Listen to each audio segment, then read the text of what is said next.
Who's really happy for you?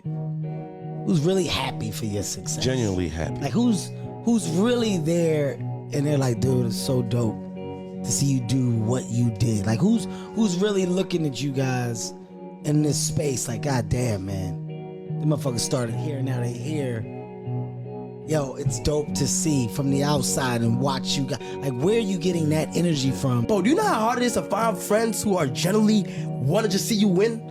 That's hard. People would like to see you do good, but not better than them, bro. And it's so hard to just find people that just want to see you win. Just, wow, like, yo, he going crazy. Right. People just be envy one day and just don't like what you doing and like that. I had to let them go because they were being real envying what I had going on. All I ever heard in my life was my flaws. You know what I'm saying? Only the people close to me was the ones telling me how great I was. In life, all I heard was my flaws. Gotcha.